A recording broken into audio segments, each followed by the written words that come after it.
If people want to live together in a kibbutz without personal property, and other people say, no, I don't want individual liberty, I want to follow a leader. Your choice, right? But not mine. But for us, there must be a product too. And that's what I want to tell you what we should do.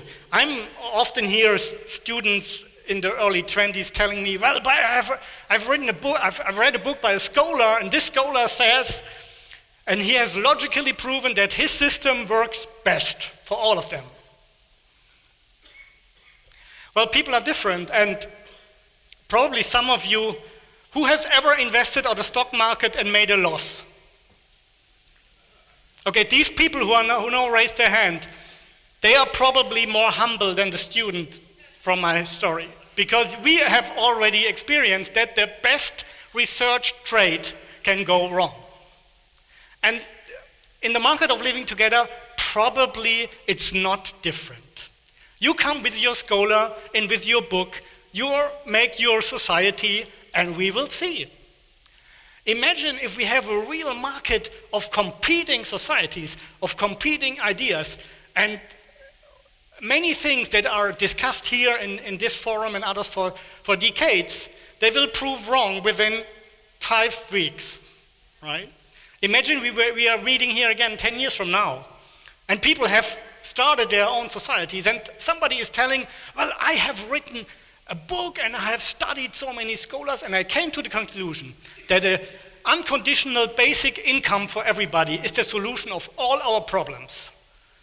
And we would ask him, and I started such a society, and we would then ask him 10 years from now, and how was it?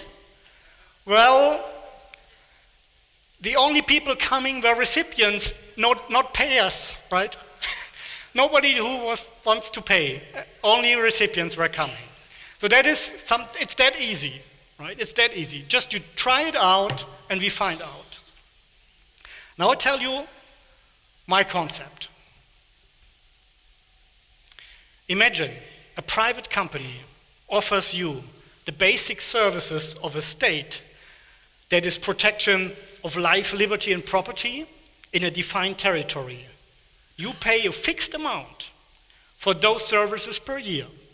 Your respective rights and duties are laid down in a citizen's contract, in a written citizen's contract between you and the provider. For everything else, you do what you want.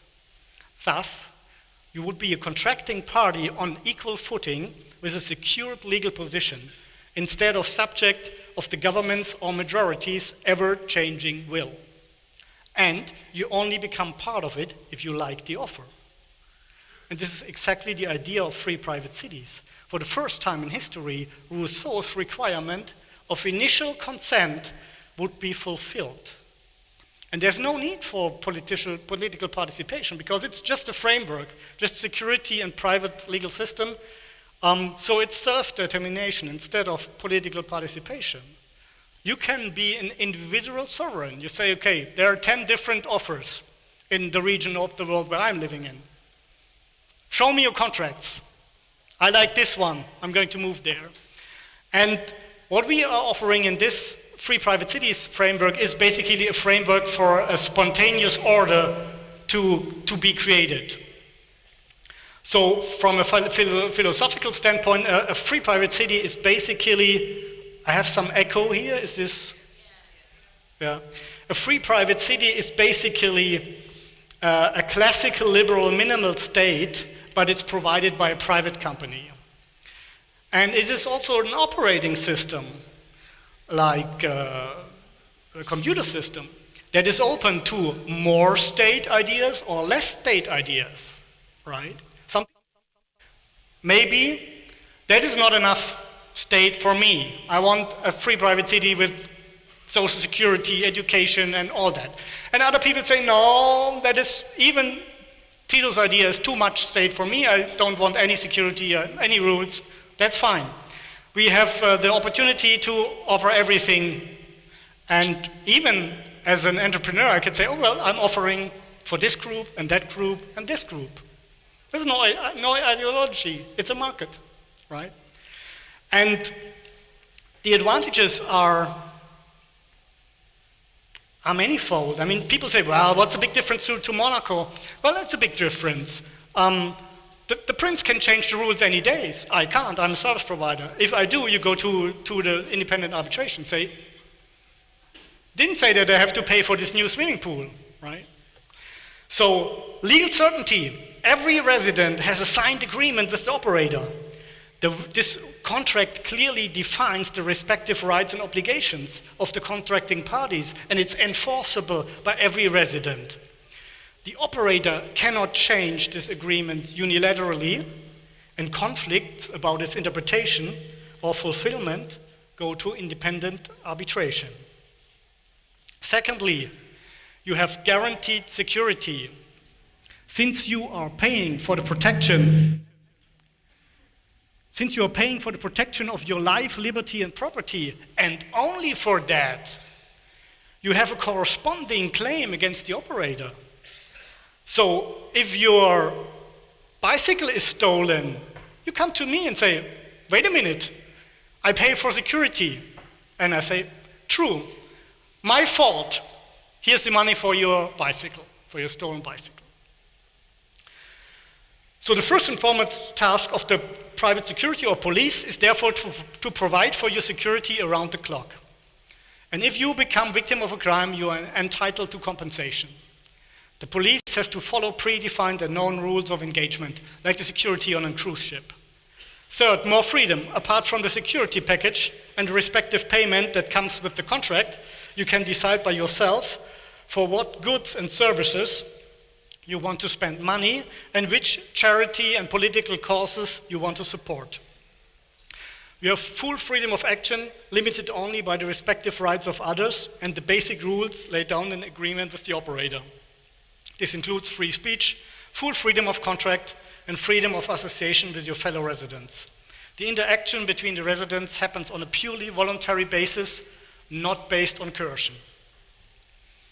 I still have some echo in it. Can we turn? It's okay? Yeah. Limitless innovation. Innovation is seen as chance, not as risk. Provided you do not harm your neighbors or their property, anyone can introduce new products and services without permission or license and pay for them in any currency desired. You decide on your own if you want to test or use those products or services. After a while, free private cities will offer a much higher quality of life to everyone. Fifth, getting rid of politics. There is no more need.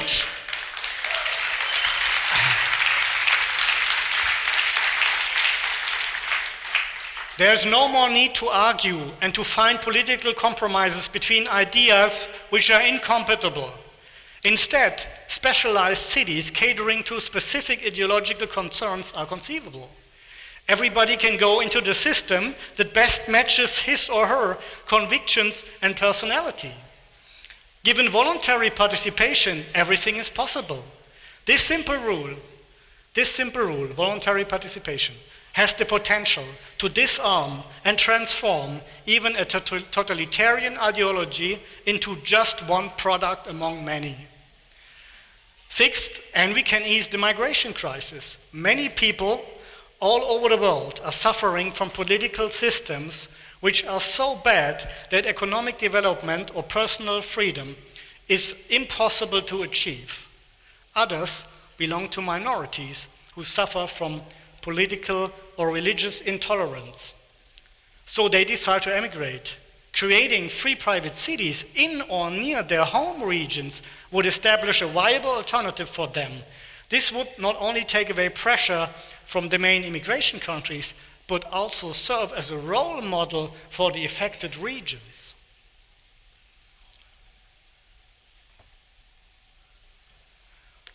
Yeah, remember what I said about the ideas? Talk is cheap, right? How do we make it happen? Well, remember we are on a market, and insofar we have to see what's possible. And just a second. Yeah, I did. This one.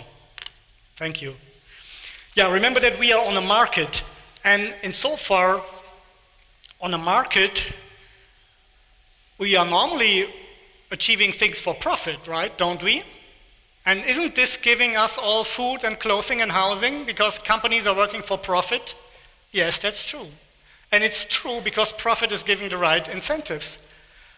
Not to waste your resources, treat your customers well, because otherwise they will not come.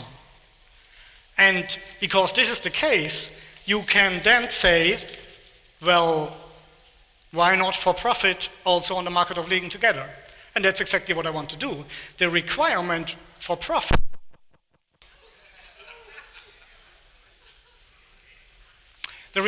profit is even here in this case for the market of living together, the right incentive. And the operator has skin in the game and is liable. If he's presenting a bad product, he will become insolvent. That is the strongest incentive. No politician has this incentive. The worst thing that a politician can happen is that he's completely failing, he's wasting billions of dollars and ruining the lives of thousands and millions, and the worst thing that can happen to him is he's going away with a big pension, right? And that is a wrong incentive, and that is different here. I have skin in the game, I'm the operator. If I'm doing bad, then I'm gone, right? And that is not any difference to any other service provider. I have to treat my customers well, I have to offer good products. And I want to make money, it's transparent. I do not have to pretend that I'm saving the world or whatever, right? It's mostly hypocrisy. No, I want to make money like McDonald's, like H&M, like whoever, like Mercedes, and I'm of course willing to offer a good product, and I'm listening what my customers want, right? That is the reason, by the way, why many of those projects fail, because they're not for profit. It's a group of 5 libertarians with 15 different ideas. It's not going to work. So practice what you preach. If you believe in free markets, then also apply it to the market of living together and also agree to the profit principle.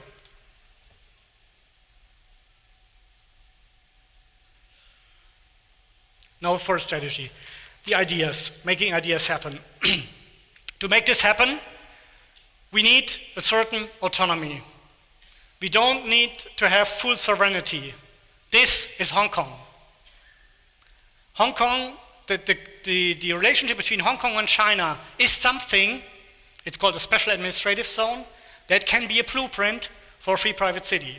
So we would be still under the sovereign umbrella of a state, otherwise it's not possible, at least in current times, but we would have the right to rule ourselves to a certain degree.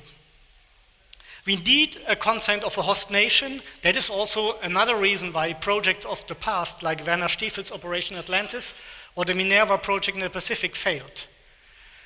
Because if you don't have the consent of the nations, they have the bigger military, they would just close you down, right? So what you have to do is basically you have to make an agreement with them. And if a country, there's only one reason why countries would do that, if they can gain an advantage, right? That is also the reason why Hong Kong is still there, right? China could just have occupied it. But Hong Kong has a value to China. And if we as a free private cities can have value to the host nation, because we are not coming with empty hands, we are providing investment, jobs, technologies, right? And in a region where before was nothing, suddenly Hong Kong is created. It's a win-win situation, right? So we are solving their problems. And perception is reality. I wouldn't come and say that's a disruptive technology and I'm putting you out of power. No, I say it's a special economic zone next level, right? Because it's easy. The special economic zones are already known. We have more than 4,000 in the world. And so we have even special economic zone with their own legal system. They are the Dubai International Financial Center, they have common law. We have in Abu Dhabi is a similar thing. You can say it's already there. They have their own system. We have countries like Honduras who have made a special law making something like that possible. We have other countries who are now interested in creating special crypto and blockchain zones to have clear and stable and reliable legal framework to attract guys like you, right? So this is all happening, and it's already there. And you have to make concessions, of course. These countries are part of international agreements against weapon trade, drugs, and money laundering. You have to make compromise in so far, right? But the first time is the most difficult. Imagine these free private cities were very successful over time, then not as now, I'm now going to the country, say, listen to the idea, do you like it? But maybe 10 years from now, countries come to us and say, please, please, bring your free private cities to our place. And then we can negotiate on different terms, right? But you have to start somewhere, and you won't have a perfect world from day one. They get easier over time. Now the good news, it has already started. There are several projects who are more or less on the free private city model or similar models. In French Polynesia, the seasteading guys. We have, as mentioned, in Honduras, some groups. We have in Puerto Rico some groups. In Myanmar, a private city has already started. And we have in Georgia and even in Malta have ideas to create crypto special blockchain zones and combine those with a free private city approach. So if you are interested, I'm here, contact me. I cannot say too much details here in the public, but it has already started. If you want to settle there, if you want to invest there, if you're looking for a safe haven for your crypto business or whatever, talk to me. I basically know most of the projects all over the world. I have my own included, and we can talk then.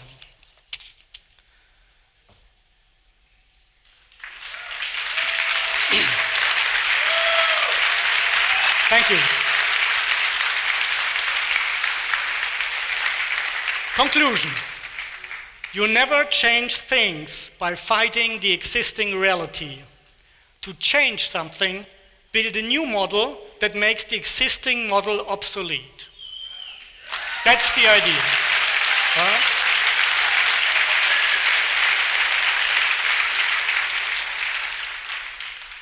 So if you're interested, check out our website.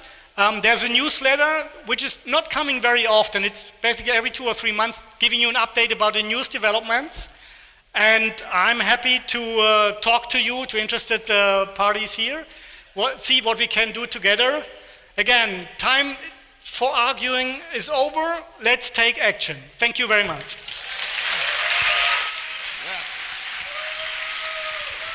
Titus Gebel. Good job. Thank you. All right.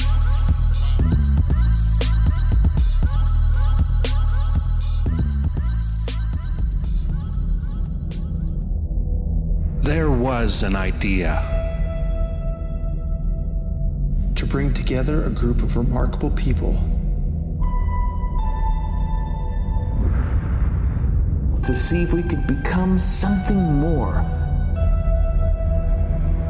So when they needed us, we could fight the battles that they never could.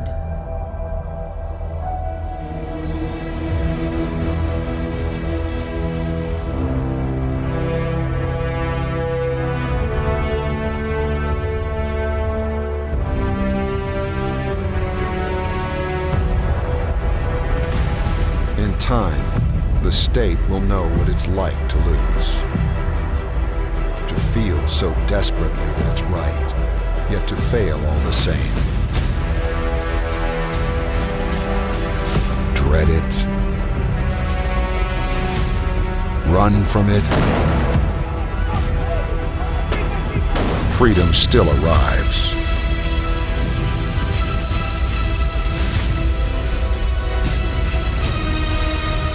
Vacate the state.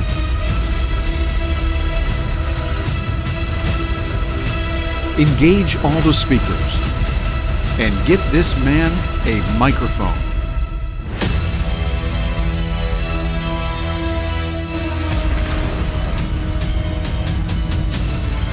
Fun isn't something that one considers when eradicating tyranny.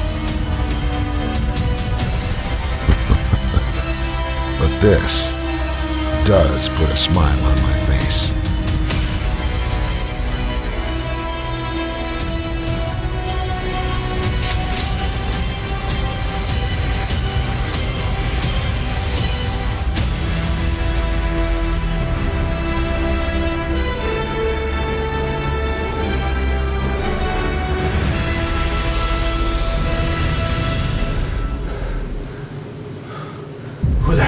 lies.